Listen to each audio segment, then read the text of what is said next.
Bendiciones en el Señor, hermanos. ¿Cuántos nos sentimos bendecidos en esta mañana?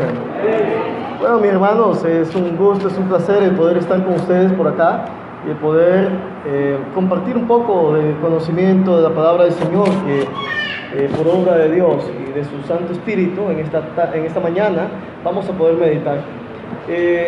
Hemos conversado con el hermano Noel Padilla y nuestro hermano estaba comentándome de que han estado llevando una serie de estudios acerca de lo que es el matrimonio. Así que vamos a hablar un poco acerca de eso. Vamos a hablar un poco acerca de lo que es el matrimonio en sí. Ya nuestro hermano anteriormente estaba leyendo el pasaje de Génesis capítulo 2, versículo 18. Así que acompáñenme nuevamente.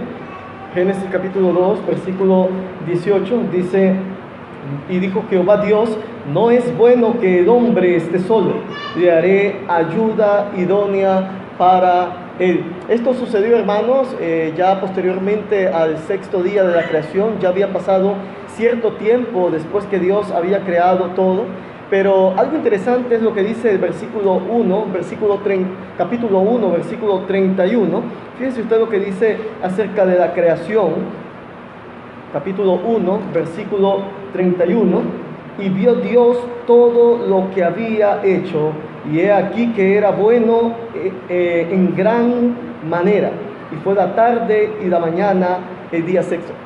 El día sexto, al finalizar el día y al haber terminado Dios toda la creación, Dios observó, Dios contempló todo lo que su mano había creado, lo que su poder había hecho de la nada. Y dice que vio Dios que todo lo que había hecho era ¿cómo? Bueno, pero no solamente era bueno, dice, en gran manera. Y el hombre estaba dentro de esa creación. Adán estaba dentro de esa creación. Adán era un hombre, era parte de la creación y era bueno en gran manera. Y aunque la Biblia dice que Adán era bueno, posteriormente dice la Biblia que el hombre estaba solo. Dios había creado los animales, Dios había dado la tarea al hombre de poder administrar su creación, había dado la tarea de poner nombres a los animales, pero dice la Biblia que no se halló una pareja para el hombre, para Adán. Aunque el hombre era perfecto en sí como creación, le faltaba un complemento a él, que toda la otra creación no tenía, excepto Adán, y era su esposa, su mujer. Amén. ¿Qué les parece?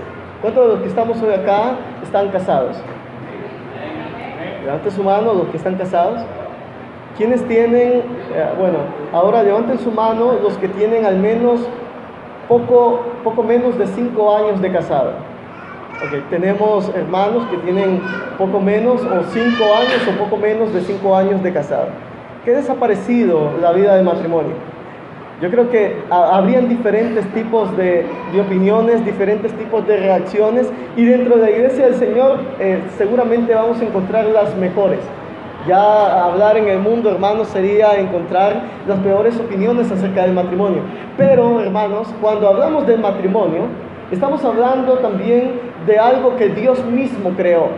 El matrimonio no fue establecido, no fue fundado, no fue creado, sus principios no vienen de la iglesia, no provinieron de la iglesia.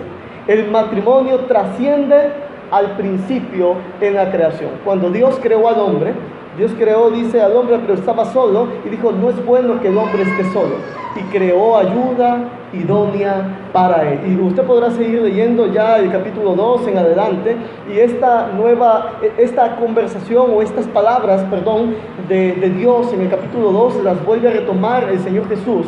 Ahí en Mateo capítulo 19, luego que ha sido tentado a través de una pregunta cauciosa, cuando le preguntan acerca del divorcio o el repudio acerca de la mujer, el hombre y la mujer, y lo que Jesús dice en ese momento, ya en el versículo 19:5 en adelante, que en el principio no había sido así. Cuando Dios creó al hombre, los creó varón y mujer. Y dice que ya no iban a ser dos, sino una sola carne. Dios es el creador del matrimonio. Dios, hermanos, cuando creó a Adán y a Eva, y cuando a Adán le presentó Dios su mujer, le presentó a Eva, ¿qué creen ustedes que pudo haber sentido Adán al haber conocido a Eva? Después de haber pasado cierto tiempo, Porque debemos entender, hermanos, que desde la creación de Adán hasta la creación de Eva, no fue algo, hermanos, que sucedió el mismo día. Tuvo que haber pasado cierto tiempo.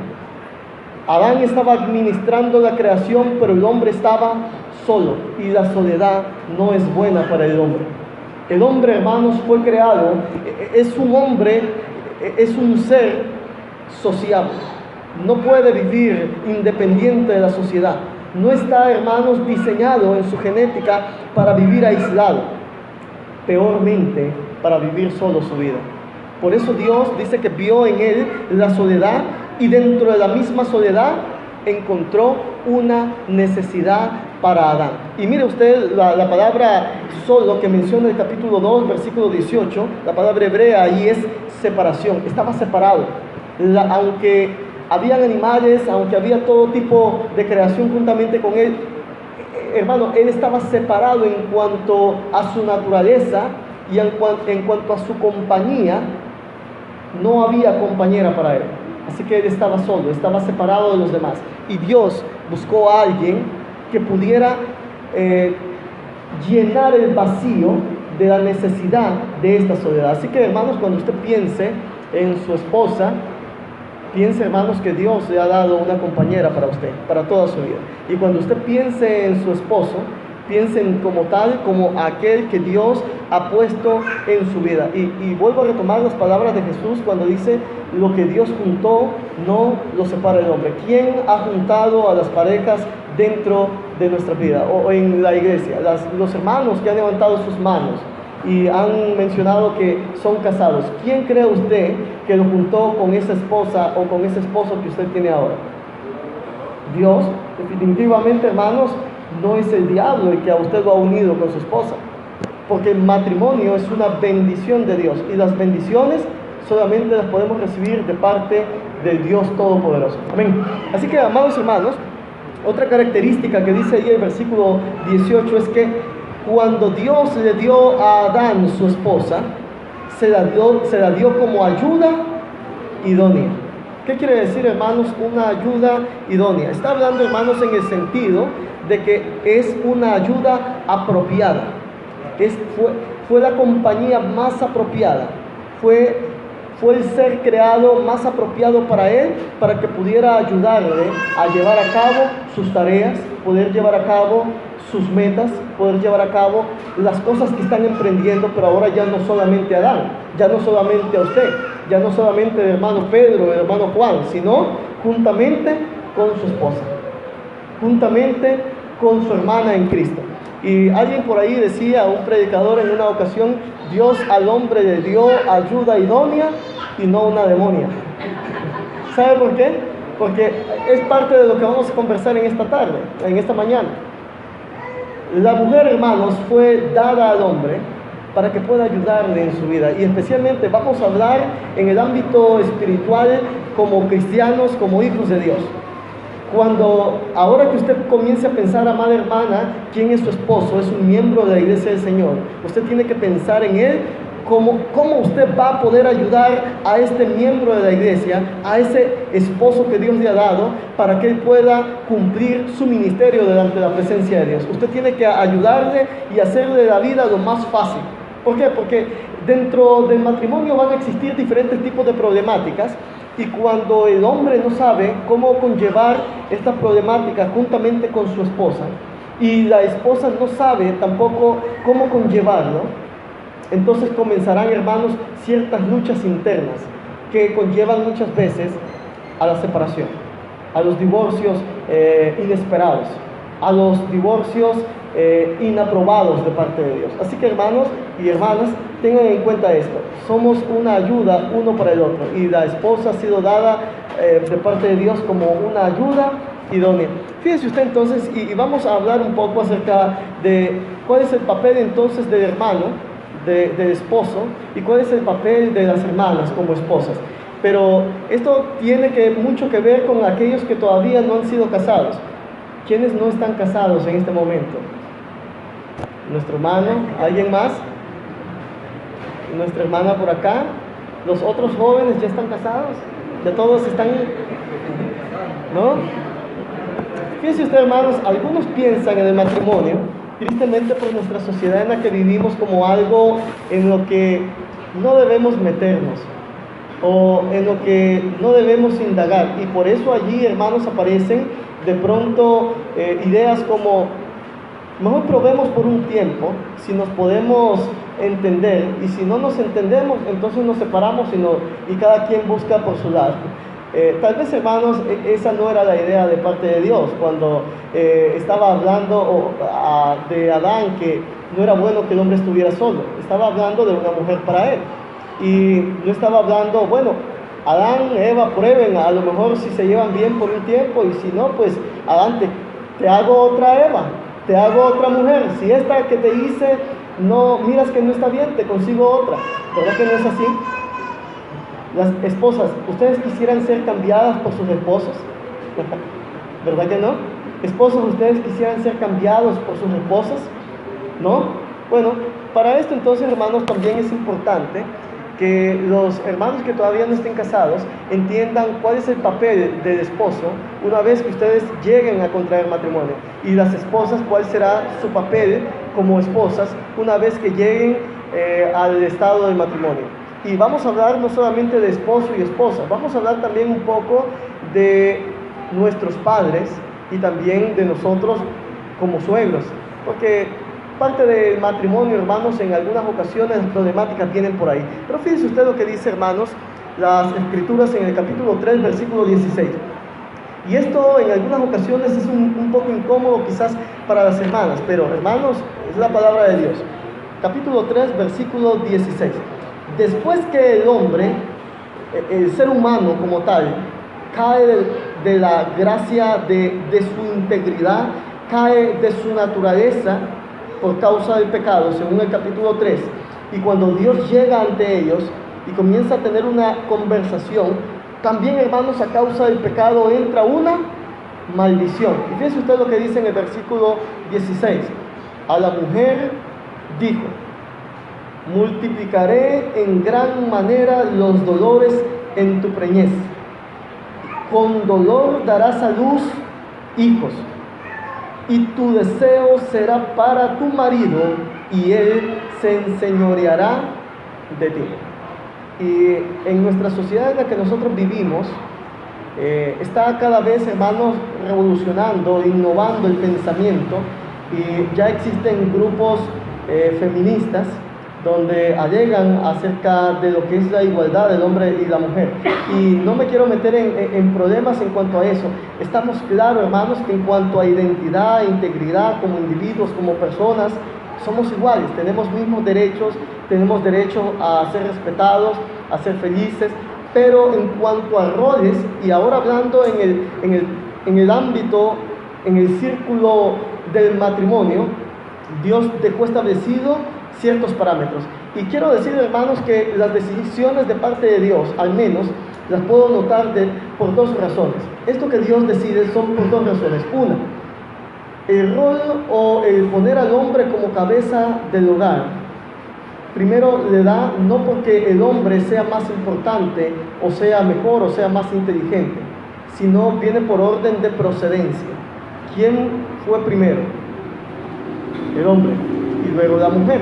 Y luego el apóstol Pablo lo aclara en su primera carta a los Corintios y dice: el hombre no proviene de la mujer, sino la mujer proviene del varón. Y esto, hermanos, al menos el Espíritu Santo, aún cuando hablamos de los roles del hombre y la mujer dentro de la iglesia misma, en 1 Timoteo capítulo 2, versículo 11 en adelante, dice que el Espíritu Santo ha puesto al varón como cabeza aún dentro de la misma iglesia, y dice, y da una razón el Espíritu Santo, porque Adán fue formado primero y después Eva, y Adán no fue engañado, sino que la mujer, siendo engañada, incurrió en transgresión. Dos razones, y creo, hermanos, pienso que estas mismas dos razones fueron también la razón por la cual Dios dejó establecido al varón como cabeza del hogar. Primero, porque fue formado primero, es un orden de procedencia. Y dos, lo que dice ya el capítulo 3, versículo 16. Hay una maldición, y dice el versículo 16 a la mujer, en cuanto al momento en que des a luz, le dice: vas a tener dolor, vas a parir con dolor. Dos, le dice: y tu deseo será para tu marido. Esa frase es interesante. Tu deseo será para tu marido. No está hablando, hermanos, en un término sexual. No está hablando, hermanos, en un término de deseo carnal, sino que está hablando en cuanto a la posición. Y fíjese usted que es un término que nuevamente es utilizado ya en el capítulo 4. Fíjese usted lo que dice el capítulo 4 en el versículo 7, cuando habla de Caín y Abel. Si bien hicieres, está hablando Dios a Caín, si bien hicieres, no serás enaltecido, y si no hicieres bien, el pecado está a la puerta. Con todo esto, a ti será su deseo, y tú te enseñorearás de él. ¿De quién está hablando ahí? De Caín y de Abel. ¿Y por qué usa entonces el Señor, Jehová, por qué usa esta frase? A ti será su deseo. El deseo de Abel, a ti será. No está hablando aquí en términos sexual o deseo carnal, está hablando de posición, porque Caín era mayor que Abel, era el primogénito, y como primogénito, en el sentido de procedencia, sobre él caía la responsabilidad y la autoridad. Entonces, aunque Abel quisiera, venía un orden de procedencia. Caín tenía, como decimos nosotros popularmente, tenía la batuta, tenía el bastón, tenía, hermanos, la responsabilidad después del papá, después de Adán. Entonces, este es el mismo término que se usa en el capítulo 3, versículo 16, a Eva, y se le dice: y tu deseo será para tu marido, él se enseñoreará de ti. Y esto entonces encontramos ya pasajes en el Nuevo Testamento como Efesios capítulo 5, versículo 23 en adelante, donde se hace una analogía hablando de la iglesia y Cristo, y del esposo y de esposa, y dice que así como Cristo es cabeza de la iglesia, así el hombre es cabeza de la mujer. Pero también entendamos qué es ese término de cabeza, porque también los varones hemos malentendido el asunto de ser cabeza dentro de la familia, dentro de los hogares, y creemos que ser cabeza es ser el capataz y el patrón de la casa, y creemos que como dice la Biblia que yo soy la cabeza, entonces le pongo la bota en el cuello a la esposa y le dice: quédese tranquilita, que yo soy el que mando. Y bueno, sí, hermanos, es verdad, él tiene la autoridad, él manda, pero es un gobierno, y el término cabeza acá, hermanos, es de dirigir. Es dirigir, saber dirigir. Dios ha puesto al hombre para que dirija. La cabeza es la que guía, la cabeza es la que piensa, la cabeza es la que razona, la cabeza es la que piensa cómo va a interactuar el cuerpo, un miembro con otro cuerpo. Es el que va a saber guiar a los hijos, a la esposa, para que todo marche bien dentro del rango espiritual, para que todos sean guiados de acuerdo a la palabra de Dios. Amén. Y también en el ámbito social, para que sean buenos ciudadanos, para que sean buenos muchachos, para que sean buenos estudiantes, para que todo marche bien, para que no sean, hermanos, una escoria de la sociedad, para que todo, tanto espiritualmente como en lo social, puedan ser hombres y mujeres de bien. Pero eso tiene que estar encargado ¿quién? El varón, es la cabeza, pero la cabeza no es entonces el dictador de la casa. No es el que a través de 3 o 4 gritos los calla todo y infunde el temor, sino que va a dirigir, les va a hacer ver de que lo que están haciendo no está bien, que lo que están sus prácticas los va a conllevar a un final de tormento o de infelicidad. Por lo cual, hermanos, entendamos, los hermanos varones, que si bien es cierto, Dios ha dado lo que es la autoridad a nosotros dentro del hogar, esto no significa que la autoridad nos va a dar el permiso para poder maltratar, tanto física como emocionalmente, a las esposas. Amén. ¿Entendido, hermanos?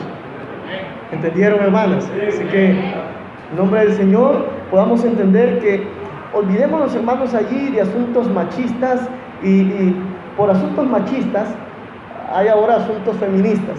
Si los varones supieran entender el asunto de qué es ser cabeza y qué es ser un dirigente dentro del hogar, entonces, hermanos, no hubieran mujeres reaccionando. Lo que hacen las mujeres es reaccionar por las actitudes o por las reacciones de los mismos varones. Así que sepamos, hermanos, cómo dirigir. Fíjense usted entonces, uno de los roles, lo que ya mencionábamos, acerca qué es ser una cabeza. Fíjense usted lo que dice el libro de Génesis, en el capítulo 18, en el versículo 19. Habla acerca de el padre Abraham. Capítulo 18, versículo 19. Dios estaba seguro del papel que Abraham estaba jugando.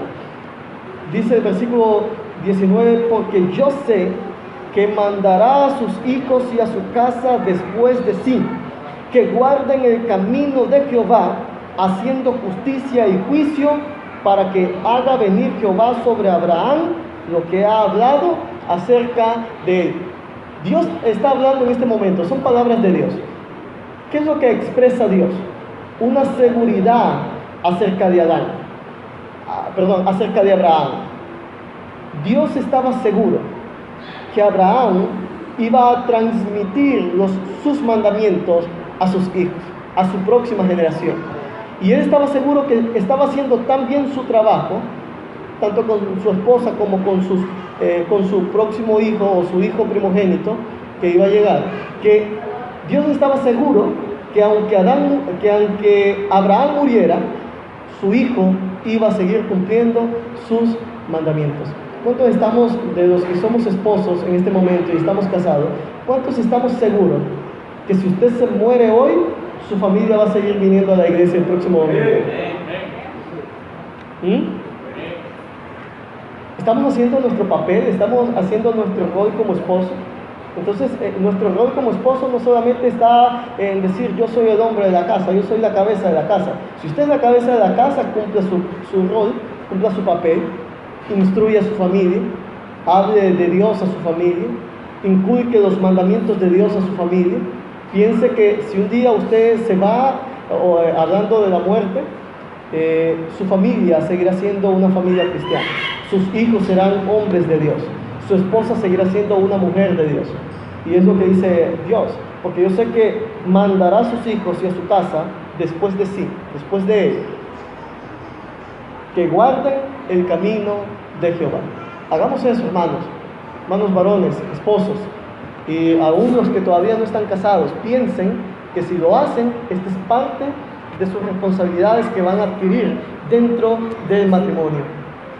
El esposo, hermanos, también es quien ora por su familia. ¿Cuál de los esposos está orando por su esposa o por sus hijos? Tenemos que orar por la familia. Hay un pasaje en 2 Samuel capítulo 7, versículo 25 al 29. Por falta de tiempo no lo vamos a leer, pero dice la Biblia que David estaba orando siempre por su familia. Los esposos debemos orar por nuestras familias.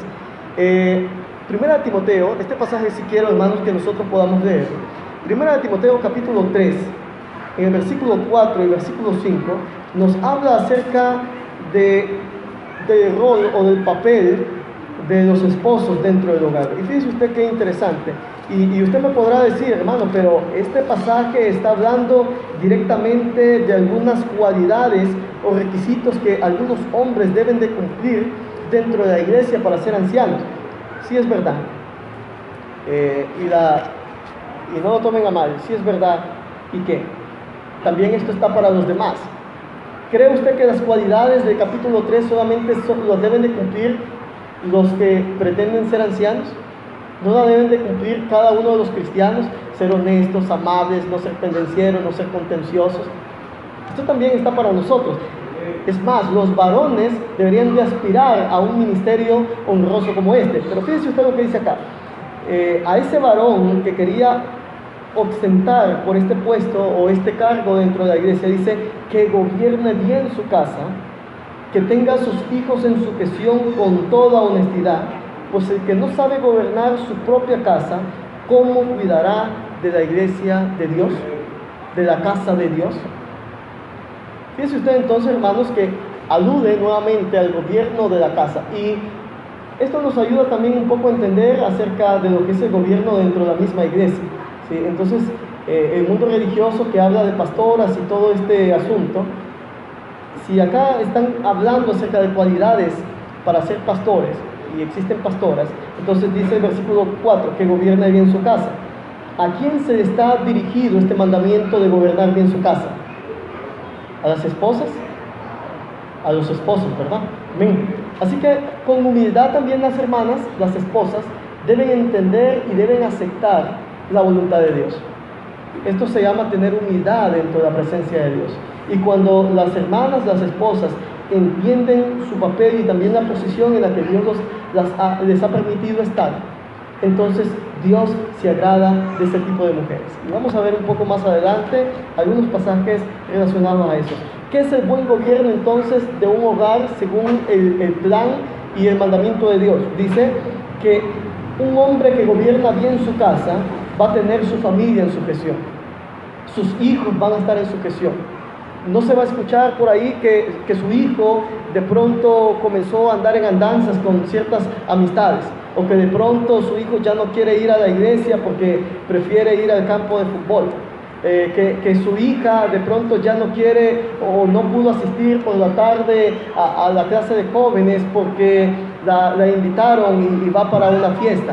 Entonces, ese tipo de cosas ya nos da a entender de que no hay una sujeción de parte de los hijos hacia los padres. Y la pregunta es, ¿y los padres qué están haciendo? El esposo, el papá, la mamá, ¿qué está haciendo?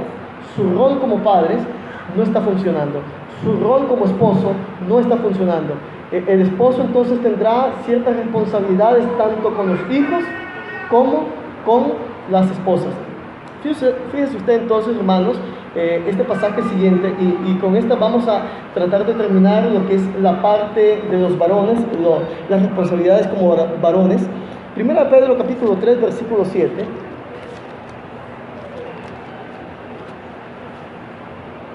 Primera de Pedro capítulo 3, versículo 7, habla acerca de la forma del trato que debe de tener el hombre hacia la mujer. Fíjese usted lo que dice. Finalmente, vosotros maridos, igualmente vivid con ellas sabiamente, dando honor a la mujer como a vaso más frágil y como a coherederas de la gracia de la vida, para que vuestras oraciones no tengan estorbo. ¿Cómo quiere Dios que nosotros como varones, como esposos, qué quiere Dios, qué concepto quiere Dios que tengamos para con las esposas? Dice que vivamos sabiamente con ellas. ¿Qué quiere decir vivir sabiamente con ellas? Mire, hermanos, cuando dos personas se unen, no son dos personas iguales en cuanto a carácter, su forma de ver la vida, en cuanto a actitudes. Tienen, hermanos, reacciones totalmente diferentes, y posiblemente algunos varones somos de un carácter un poco más fuerte, más explosivo. Decía alguien por ahí, somos de mecha corta. Y tristemente algunas esposas tienen que lidiar con este tipo de caracteres. Pobre mi esposa, ha tenido que lidiar de esta manera, al igual mi niña. Pero también, tanto los esposos tienen que entender que algunas reacciones de las esposas es por su naturaleza, cómo vivieron ellas en el pasado. Quizás no provinieron de algunas familias cristianas. Entonces, están todavía en ciertas luchas internas y espirituales. Amén. Todos estamos dentro de esta misma lucha. Entonces, vivir sabiamente es poder entender las debilidades que tiene el compañero o nuestro compañero. Entiéndase bien este asunto de compañero como nuestro esposo, nuestra esposa. Debemos entender que algunas reacciones de esta persona a lo mejor todavía las está trabajando, pero si al momento de una palabra o de una frase yo contesto con otra frase, entonces va a contestar con otra y luego otra, y comenzarán los gritos, los pleitos y los problemas. Pero si uno de nosotros menciona una frase o uno de ellos está airado, está iracundo o se está saliendo de control, ¿qué es lo que tiene que hacer el otro sabiamente? Sí, lo mejor a veces es esperar que se le baje un poquito la ira o los ánimos y después platicar. Pero si yo trato de platicar y trato de reaccionar de la misma manera, eso no es sabio. Solamente estoy poniendo un ejemplo. Dice la Biblia entonces, vosotros maridos igualmente vivid con ellas sabiamente. El Espíritu Santo estaba claro que dentro del matrimonio habrán algunas dificultades, algunos problemas. Y estos problemas, si no sabemos tratarlos con sabiduría, entonces, hermanos, nos va a llevar a una fracción del matrimonio mismo. Y mire lo que dice, sigue mencionando el apóstol Pedro, dice, dando honor a la mujer como a vaso más frágil. ¿Qué quiere el Espíritu Santo que hagamos con las esposas? Que les demos honor. Son dignas de honor, hermanos. Amén. Dice, como a vaso más frágil. Ellas son sensibles, así que tratémoslas de una manera sensible también. Algunos somos un poco bruscos, pero tenemos que aprender a ser un poco más sensibles con ellas, porque dice que son como un poco más, dice que son como vaso más frágil. Si usted regaña a la esposa o de pronto eleva la voz, muchas de las esposas lloran, porque esa es su naturaleza.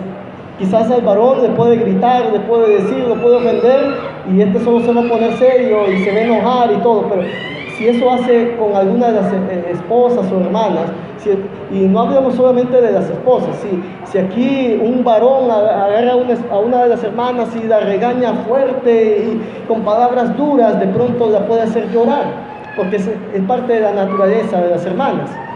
Entonces, si entendemos eso, entonces seamos sabios y tratemos a las esposas como a vaso más frágil.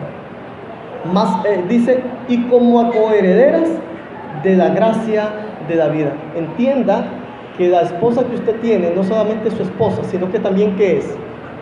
Es su hermana en Cristo. ¿Cómo trata usted a las otras hermanas en Cristo? Al grito y a la patada. ¿Cómo las trata? Es amable con ellas, ¿verdad? Entonces trate de ser amable con su esposa. También es su hermana en Cristo.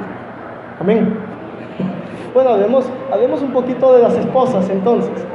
Ya que hablamos un poco de los esposos, hablemos un poco acerca de los roles de las esposas. Antes de poder pasar al rol de las esposas, recuerda el esposo una de las últimas responsabilidades. Y antes que nos vayamos al próximo pasaje, antes que nos vayamos al próximo tópico, perdón, 1 Timoteo 5:8, no olvide este pasaje. Dice que el que no provee para los suyos, ¿qué es? Es peor que un incrédulo. Los hermanos, los esposos también, su responsabilidad está en proveer para la casa. Y tiene que trabajar, y tiene que ir y buscar el alimento, y tiene que ir y buscar trabajo, y tiene que ir y sostener a la familia. No debe estar esperando, bueno, no tengo trabajo, que se vaya a buscar trabajo de esposa. No, a lo mejor la esposa a veces lo hace, a veces va a buscar trabajo, pero no es una tarea de ella, es la tarea de ¿quién? Del esposo. Y entienda tampoco, porque algunos posiblemente estemos pensando, bueno, hermano, yo estoy cumpliendo con mi tarea como esposo.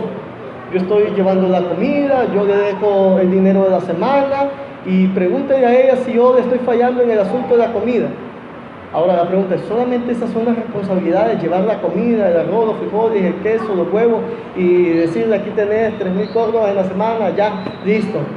Ya no me volvás a pedir, ya hasta la próxima semana yo te vuelvo a dar lo siguiente. O si necesitas, pedí pues, pero ya sabes que esa es mi responsabilidad. Esas no son las únicas responsabilidades. ¿Por qué? Yo le decía a un muchacho hace tal vez un par de meses, estaban recién casados, y por eso les preguntaba quiénes tienen menos de 5 años. La esposa, Dios no te la dio como una mascota. No es una mascota a la que usted llega, le pone comida y se va, y llega hasta la próxima hora de la comida y le vuelve a dejar comida. No es un perro, no es un chocollo al que le llega a dejar la comida a la masa, y cualquiera le dice, bueno, yo le doy la comida al animalito.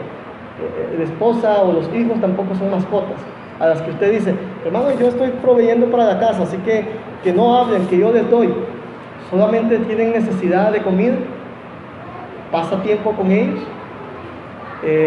El carácter de un buen hombre o de un buen esposo se va a definir de acuerdo también al tiempo que éste provee a la familia. Si conversan, si platican, si hablan, de pronto, aunque no tengamos las facilidades, de pronto dígale, bueno, ya son casi las 6 de la tarde, ya bajó el sol, ¿qué te parece si vamos a darle la vuelta a la manzana? Aunque no compró ni un helado, pero fue a darle la vuelta a la manzana. Ya en esa caminadita conversó algo, platicó, habló, se rió, miraron los murciélagos, ya no hay pájaros de noche, pero ya miró pasar algo por ahí o se rieron de algo. Pero si ni siquiera estamos hablando, solo llegamos a la casa 8, 9 de la noche y yo vengo bien cansado y ya solo dame la comida, agarro la comida, como y me acuesto. O llego, miro una hora de televisión y me acuesto. Entonces, a veces hasta la televisión tiene el privilegio de tener nuestra atención por una hora. ¿Y la esposa? Bueno, la esposa que se aguante. No, hermanos, vuelvo a decirles, las esposas, hermanos, también necesitan hasta cierto punto un tiempo para ellas. Parte, hermanos, de las rupturas de los matrimonios es porque no hay comunicación, porque no hay conversaciones, no hay, hermanos, un acercamiento tanto del esposo como de esposa hacia ellos. Si eso crea confianza, entonces, hermanos, fomentemos la comunicación entre nosotros. Bueno, pasemos, hermanos, entonces a hablar un poco acerca de las esposas. Fíjese usted lo que dice la carta a Tito, capítulo 2, versículo 3 al 5.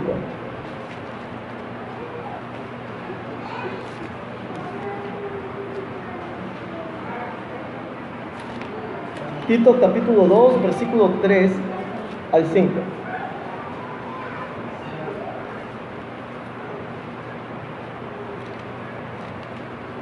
¿Lo tenemos? ¿Ven? Muy bien, mira lo que dice. Las ancianas asimismo sean reverentes en su porte, no calumniadoras, no esclavas del vino, maestras del bien, que enseñen a las mujeres jóvenes a amar a sus maridos y a sus hijos, a ser prudentes, castas, cuidadosas de su casa, buenas, sujetas a sus maridos, para que la palabra de Dios no sea blasfemada. ¿Qué les parece? Aunque está dirigida directamente las palabras a las hermanas un poco mayores, lo que está hablando acá el apóstol Pablo a Tito es que las hermanas adultas deben enseñar ¿qué cosa? A las más jóvenes. Entonces, no hablemos del ministerio de las adultas, sino hablemos de lo que las jóvenes deben de aprender. Miremos las cualidades. ¿Qué cosa dicen? Que sean reverentes. ¿Somos esposas reverentes? ¿Están siendo esposas reverentes delante de la presencia de Dios? Dice que sean reverentes, que dice en su porte, en su forma de vestir. Y a veces, y esto lo hablo por las adultas, y espero que no se molesten tampoco conmigo, las esposas adultas. ¿Cómo podremos nosotros?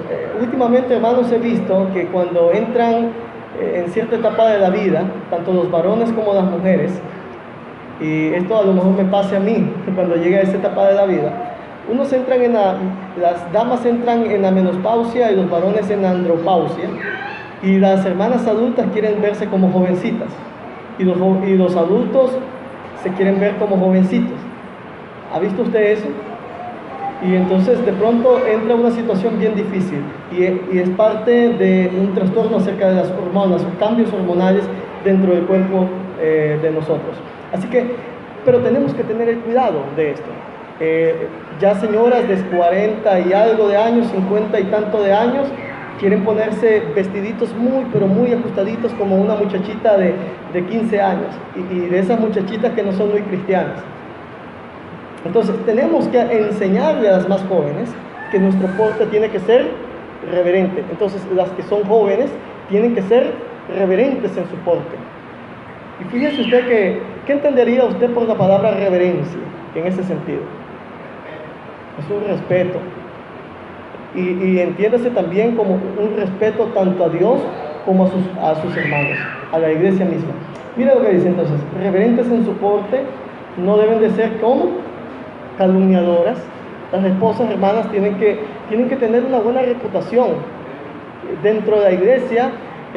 Por ahí dijo el Quijote de la Mancha, en algún lugar de la Mancha hemos podido conocer hermanas que su reputación, ¿qué es? Que si se da cuenta algo de usted, hermanos, lo trueza, lo corta en tres. Entonces nuestras esposas tienen que ser prudentes en esto. Y por eso el esposo también tiene que estar ahí para poder ayudarle, pero las esposas tienen también que poner de su parte. Dice, no calumniadoras, no esclavas del vino, maestras ¿de qué? Del bien.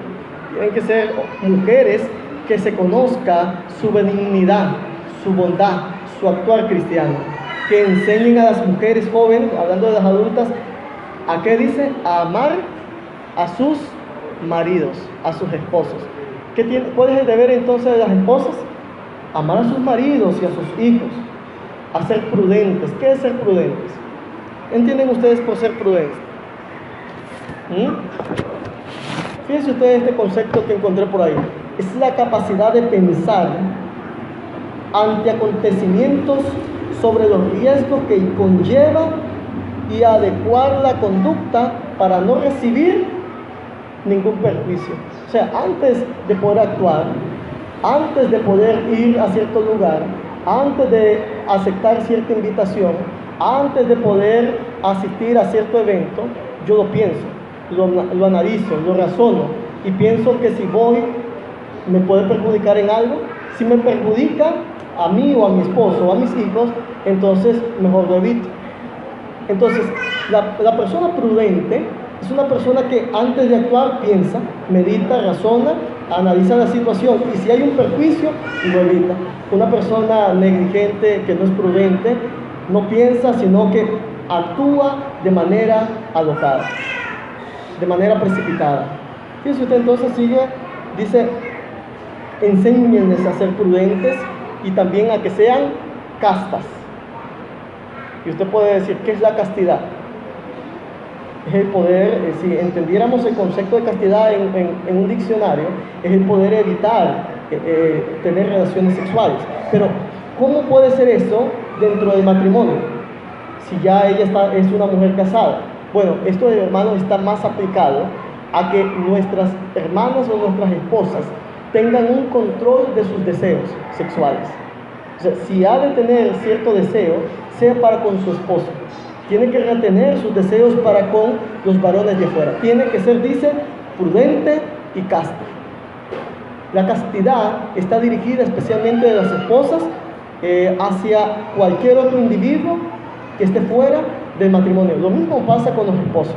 Tienen que ser castos. Esto no es solamente para las esposas, tanto para las esposas como para los esposos. Dice, cuidadosas de su casa.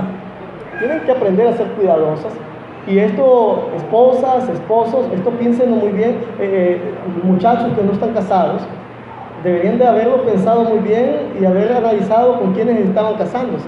Y de pronto el esposo puede decir, hermano, pero es que la hermana con la que me casé, tengo 2 meses de estar casado y no sabe cocinar, se le queme el agua. Se le queme el agua, hermano. Bueno, y dice ahí que sean cuidadosas de su casa. Es que no barren. Mire que está sucio todo, los trastes están sucios, no está teniendo cuidado de su casa. Bueno, tuvo que haberlo visto antes, ahora ni modo, ahora se aguanta. Y a las esposas, es que hermano, este hombre no provee para la casa, es haragán, son las 9 de la mañana y no quiere levantarse. Tuvo que haberlo visto antes. Ahora se aguanta. Ahora se aguanta.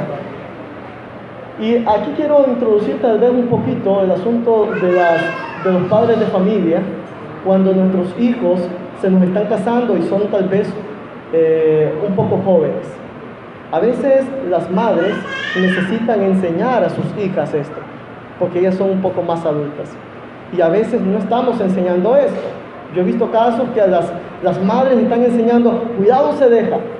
Usted no deje que él pueda influenciar totalmente en usted. Y de pronto, ya si están viviendo aparte, ¿por qué no has venido a la casa? ¿Acaso te eché agua caliente? Y de pronto le dice al esposo, ¿por qué no me la dejas venir? Si yo soy su mamá, yo también soy su mamá. Sí es verdad, son mamá, son papá, pero también ahora deben entender de que ellos están formando, nuestro hijo y nuestra hija está formando una nueva familia, ya está saliendo de la nuestra. Y en lugar de ayudar, estamos perjudicando. Casos de matrimonios rotos por padres que se han intervenido dentro de los problemas de los esposos. Si algo hemos de enseñar, hermanas adultas, a nuestras hijas que se van a casar, sea que estas sean buenas mujeres, buenas esposas, que amen a sus maridos, que amen a sus hijos, que sean prudentes, que sean castas. Y dice, volvamos al versículo 5, cuidadosas de sus casas, buenas y sujetas a sus maridos. Enseñemos eso, que estén sujetas a sus maridos, para que la palabra de Dios no sea blasfemada. Si hacemos eso, hermanas, adultas, madres, entonces nosotros, hermanos, estaremos también aportando mucho para que los matrimonios dentro de la iglesia puedan ser perdurables. Hermanos, no sé cuánto tiempo ya me queda, creo que ya estamos en el tope. Hay muchas otras cosas que pudiéramos seguir hablando. Dijo Juan, faltaría tiempos. Dijo aquel, faltarían libros para poder contar todo lo que Jesús dijo. Creo que faltarían horas para seguir hablando acerca de esto, pero espero en el Señor, hermanos, que podamos atender el llamado de Dios. Y fíjense usted entonces las razones por las cuales Dios dijo, no es bueno que el hombre esté solo. Aunque hay luchas dentro del matrimonio, al final usted se va a gozar. Y voy a terminar con esto a los hermanos que les pregunté si tenían menos de 5 años. Al menos, hermanos, los que han sobrevivido 5 años, hermanos, tengan en cuenta que podrán sobrevivir el resto de su vida. Los peores momentos de matrimonio se cree que son los primeros 5 años de su vida. Los primeros 5 años de matrimonio son los más difíciles, porque está comenzando apenas a entender cómo es la otra persona, su carácter, cómo va, cómo viene, cómo reacciona, y ahí es donde comienzan los choques. Si tienes 1 año, si tienes 2 años, no te desanimes, sigue adelante. Si tienes 5 años, trata de tener 10. Y crea, hermanos, que conforme pasa el tiempo, las cosas se van a ir calmando, se van a ir mejorando. Y luego, en lugar de tener dificultades y amarguras, usted va a comenzar a sentir paz, felicidad y gozo. Y entonces siente, hermanos, que la esposa que tiene es para su felicidad. Y el esposo que usted tiene es para su felicidad, para gozarse en el Señor. Bendiciones, hermanos.